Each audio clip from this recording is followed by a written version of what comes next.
Rogers TV. The opinions expressed in the following program are those of the participants and do not necessarily reflect those of Rogers nor Rogers TV.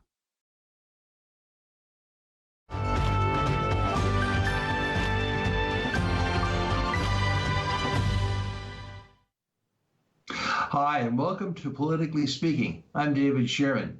This is a COVID-19 special edition of Politically Speaking, and my guest today is Alex Ruff, the MP for Bruce-Grey-Owen Sound. Alex, welcome. Good to have you back. Well, thanks for having me, David. Now, Alex, today is the House is in session, but were you there in person? Today? No, they're sitting right now. There's a select number, as you're aware. It's a reduced quorum that sits every Wednesday in accordance with sort of the established protocol that's been agreed to within all the major parties. So we normally have, I think, about 15 from the Conservative Party sitting there. And considering Ontario, we have the largest caucus within our party from Ontario, and everybody can drive there, that we rotate through.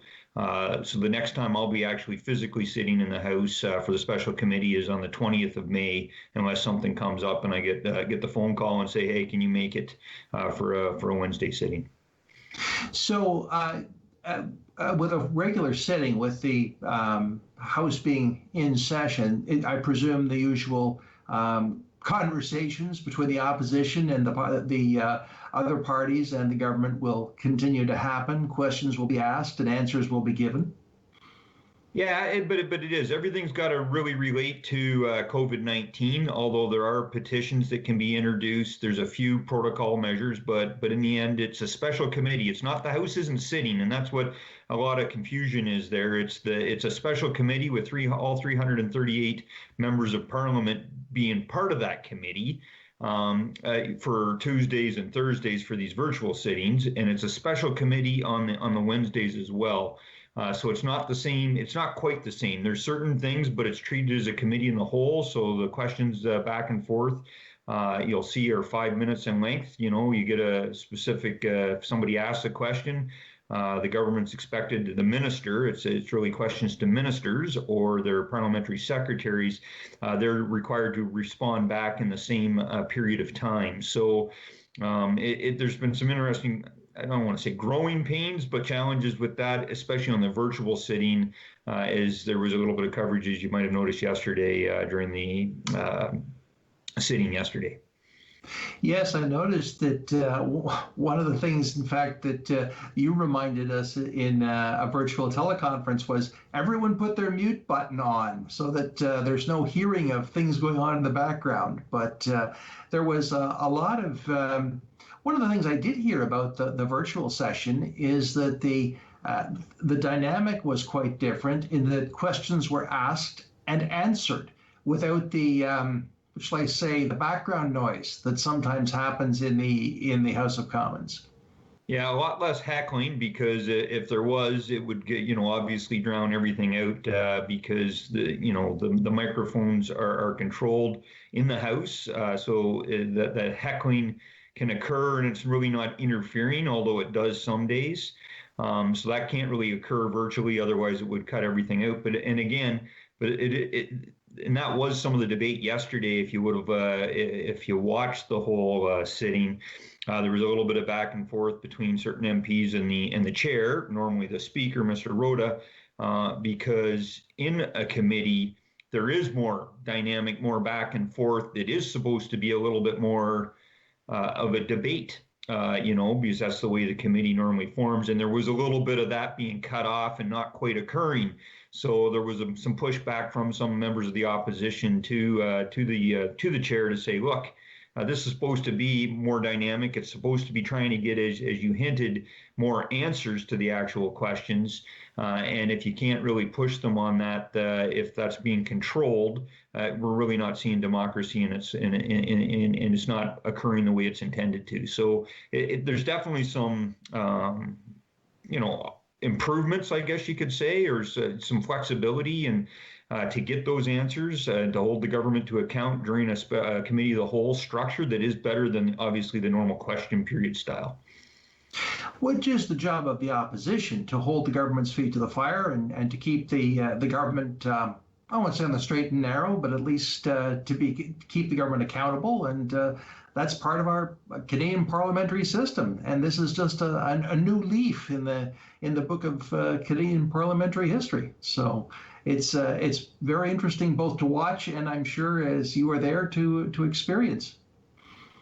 No, it's definitely something new and interesting, David. Now, I noticed this morning on your own Twitter feed, and I would say to viewers that if you are not subscribed to Twitter, you're probably missing a good chunk of information. Most of our politicians put out very short messages on Twitter. It's just another social media platform that I find personally very worthwhile to keep track of. But this morning, Alex, you posted a short piece from your colleague Michelle Rempel-Garner about a new broadband strategy for this country. And I think part of that comes out of this virtual House of Commons committee structure that we're watching, because there are some members who can't be a part of the virtual House because they just don't have the ability to technically. But I thought what was really interesting as I read through it, she proposes a municipal broadband ownership idea. My goodness, has she been talking to Bruce Telecom, dare I say it? Because they're a municipal telephone company who do internet. Quite fascinating. What's your take on that approach, the idea that she's floating about a national broadband strategy? Yeah, so to be fair, that's exactly what we need, I think. And I talked about this. One of my first questions during the emergency sitting of the House back in Easter weekend was exactly that we need to address the rural broadband. This is something that's come up. It came up before the campaign in the fall. It's something that's been on the minds and the thoughts of many constituents across rural Canada, and the government's current plan has that sort of fixed by 2030. Well, it's too long, and as I mentioned in the House, the whole COVID-19 has just really exacerbated the requirement for it, because it's put so much stress and strain on families, on small businesses, on our education system.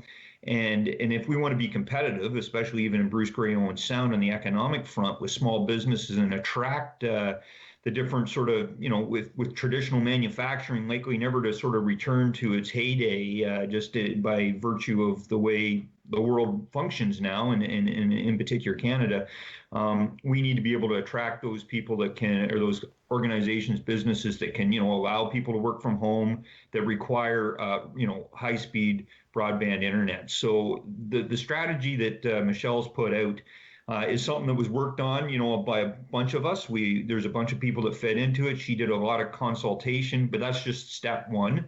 And so therefore now what we're doing, and that's why I shared it, and I'll be putting some more information out later this week, is the goal so that people can provide that direct feedback to me. And what we're hoping to put that out in sort of a reply letter format so that people can get the information, get it back to my office so that we can help to develop a strategy that we can share with the government to say, here's something that you can do if you're willing to take immediate action, and if they're unwilling to, it's something that will definitely shape, I think, our party's platform, in a future election. So in the end, I just think, as you hinted earlier, opposition is there to hold the government to account, but it's really to actually make sure that whatever is being passed and being discussed and being debated takes into consideration all Canadians, and not just the segments that are represented by whoever that it was elected in those ridings that form government. So I think that's that's what Parliament's there for, and that's what all the parties are there for, and all MPs is to do what's best for all Canadians. Well, I think this is an issue that many people are watching carefully and experiencing firsthand. If people are working at home or even doing broadcasting like I am doing right now, it's one of those things that we realized, hey, this is central to our life as much as the electricity that powers our house, or the natural gas that heats our buildings.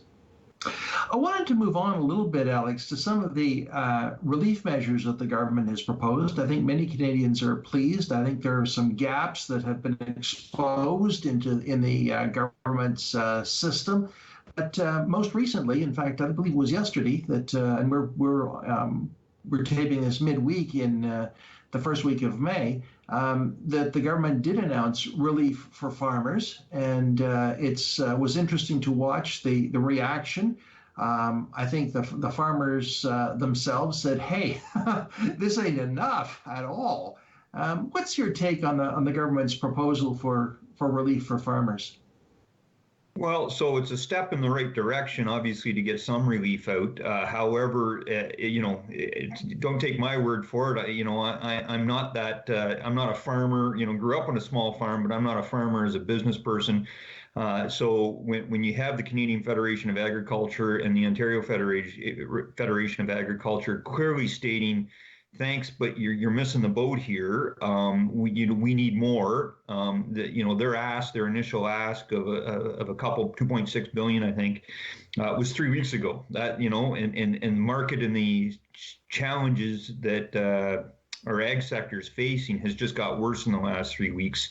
And so when you see the government, not really, again, paying attention. I saw a tweet this morning. I haven't been able to get into the details yet, but John Barlow, our shadow minister of agriculture and agri-food, has said, "Oh, whoa, some of the stuff that they again announced yesterday is very similar to the $5 billion increase to Farm Credit Canada. It's a campaign promise. This is nothing new. This is actually funding that they had announced that they were going to do, as part of their campaign platform. So that's the challenge, I think, is that it's just not enough yet. And again, that's not, that's my own personal opinion, but I don't expect the constituents, they can, take my personal opinion for what that's worth, but it's really the farmers themselves that are passing this message along to the government, which is the most important thing.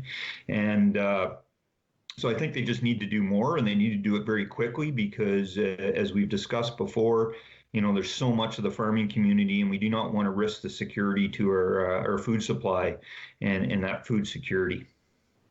Yes, it's unfortunate that if this is money that has already been announced, that the government, and I will say that every government does this, and announces money or announces a program, then announces it again. And I think the record I ever saw in my work, particularly in healthcare, was the same program was announced 3 times before the money actually flowed. So let's hope that there will be some a little better accountability on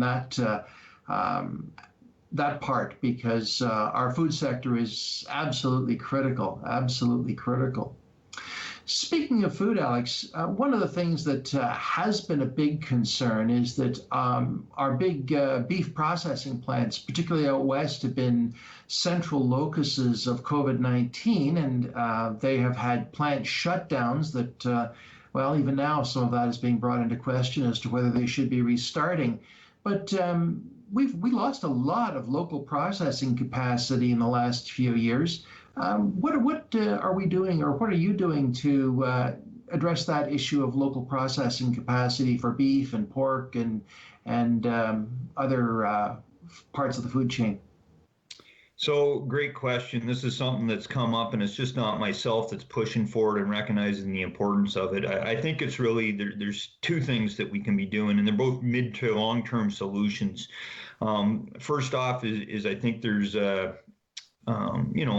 willingness or a recognition of the importance of our local processing capacities, and that they, it's the whole idea that sort of what's changed is this one size fits all sort of mentality that they're expected to maintain and do all the necessary red tape and bureaucracy and meet every single regulation that these massive processors are required to do that are feeding and processing thousands of cattle that are pork or whatever it is, meat processing that they're doing. Whereas locally, when you have those local processors, they're not doing that. The risk that if they do make a mistake is a lot less, because it's not going to, impact and make that, as many people sick or potentially, in worst case scenario, somebody, potentially pass away. And I think we got a history, even in our own riding with local producers processors that are operated for over 50 years before a lot of the technology and all these different safety regulations, and they never had a single listeria or medical issue any food safety concerns for the whole duration of their operation. So I just think there's some common sense that needs to be reapplied. We can reintroduce that back into allowing a little bit more the smaller local food processors, which would help dramatically in taking some of the pressure off. On the bigger side, and this is something myself that I've talked with during the regional calls that I do every Friday with myself, Ben Lobb over in Huron-Bruce, John Nader down to the south, and I think Huron-Perth is his riding.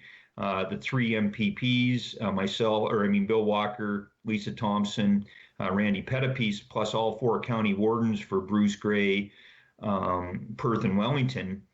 Is we all agree 100% that we need more processing capacity here in our region. So we've already engaged, had some discussions on what can we do to increase processing capacity, including potentially bringing another processing plant to our region. And so that's something we're working on and to do that. And the other piece that I've already reached across the floor and talked to the MP for Guelph that has the Cargill processing plant is what do they need to do in order to double their capacity? Their Cargill plant in Guelph is the only one, from what I understand, in North America that isn't running a double shift. And the feedback that we've got to date is it's really not geared around capacity from a infrastructure standpoint or a health concern. It's really about labor.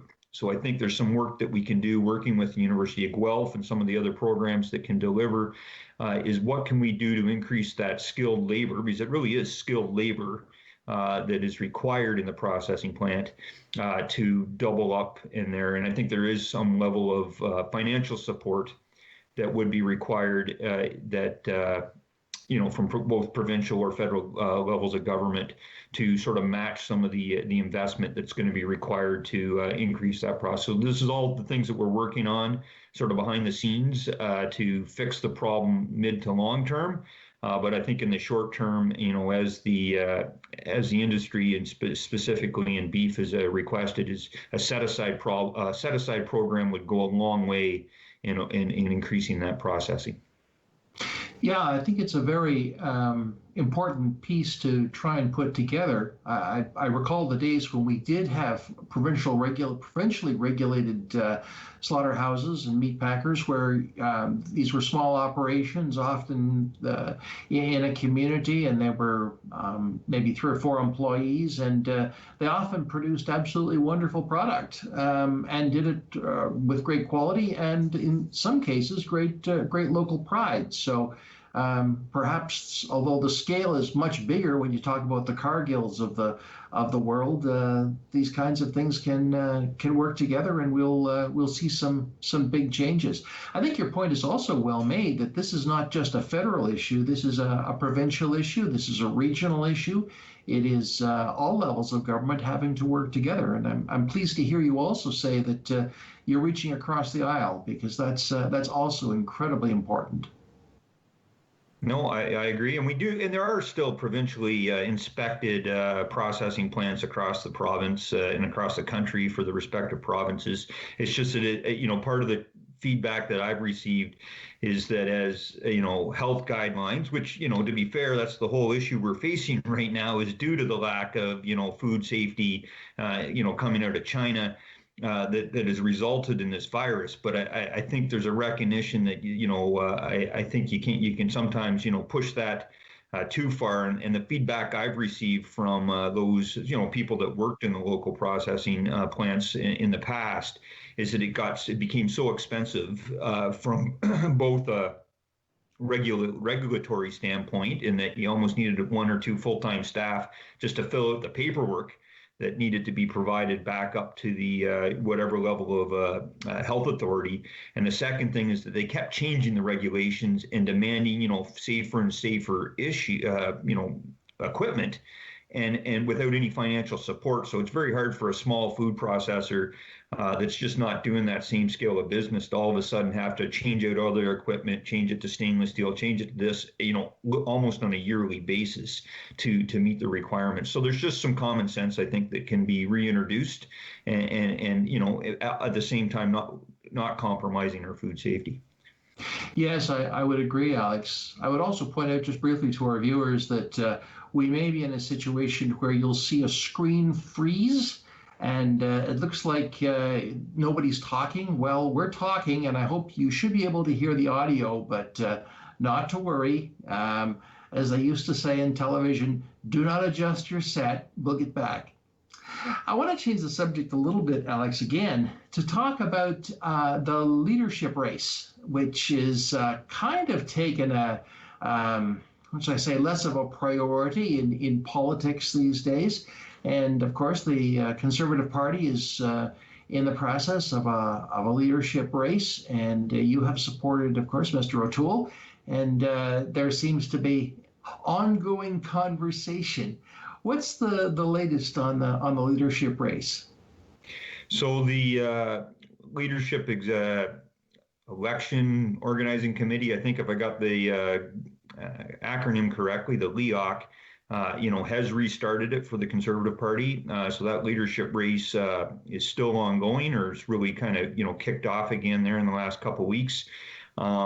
Membership for anybody that wants to be a part of the party and vote in that leadership race to select our next leader of the Conservative Party needs to have that membership. They're down to, I think, 9 days now by May 15th.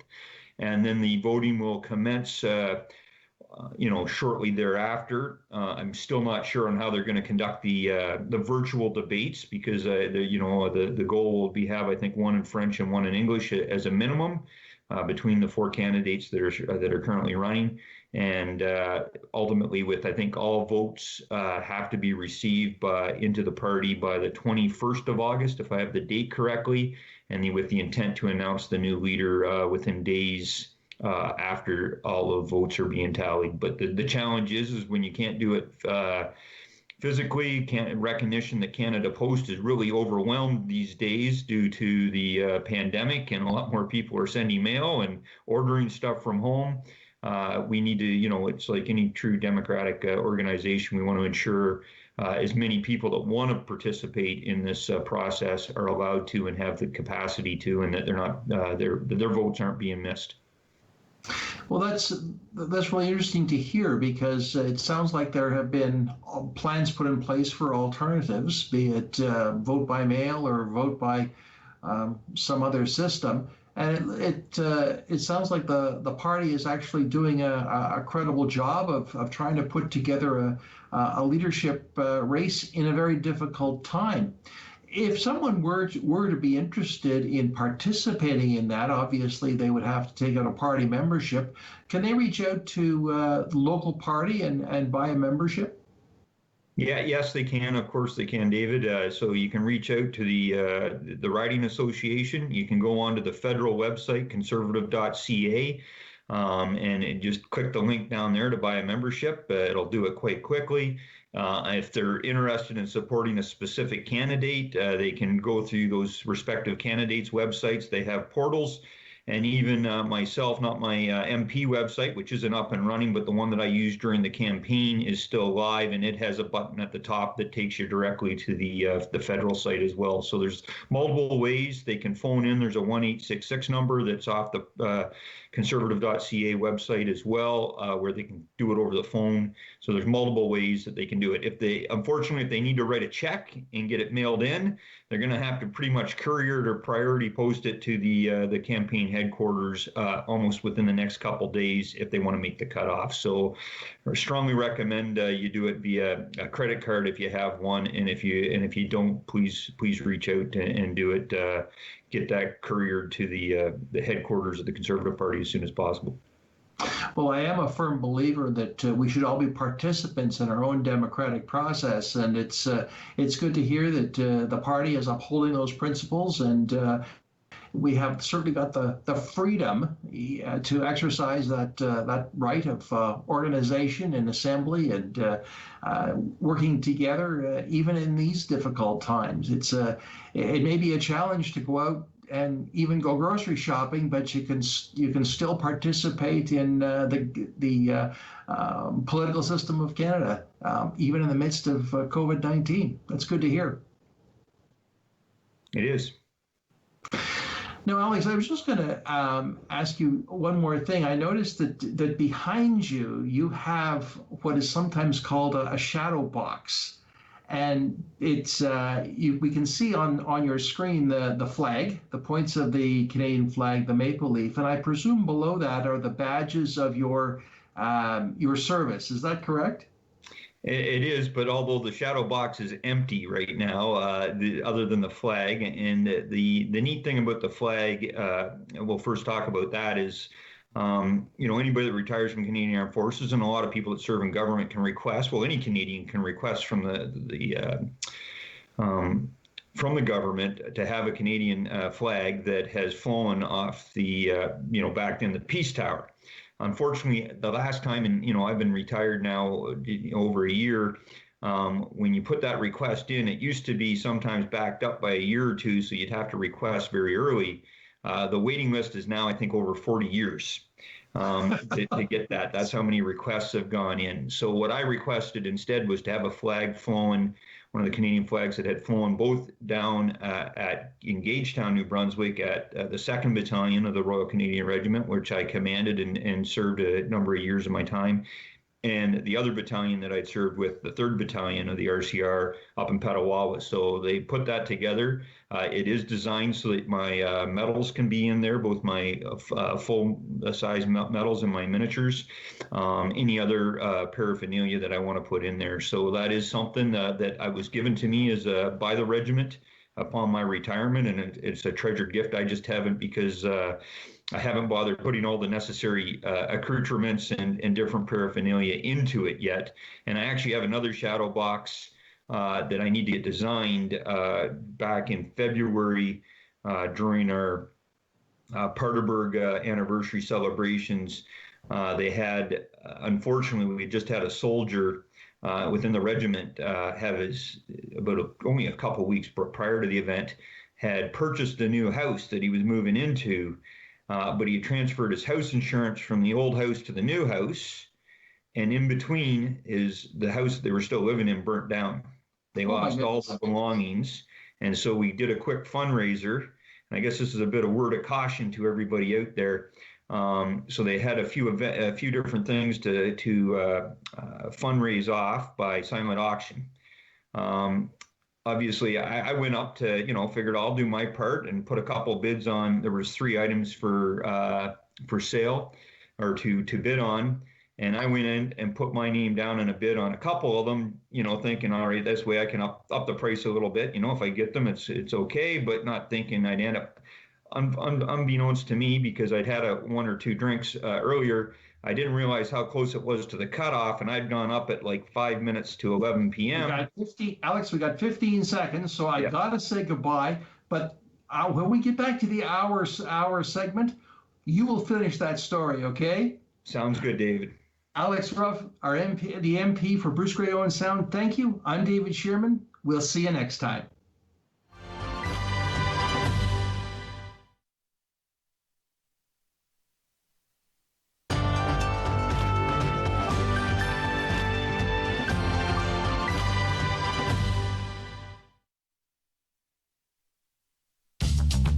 This program is brought to you by Ignite TV. Now you're in command. Visit Rogers.com for more details.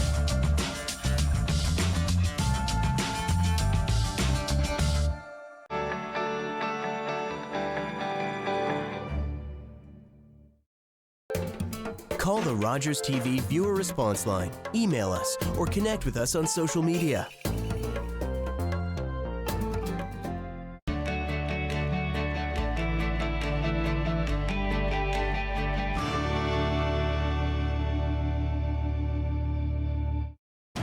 COVID-19 is changing our world and our lives. and it's changing by the hour. Watch CPAC throughout this crisis for unfiltered live news conferences, connecting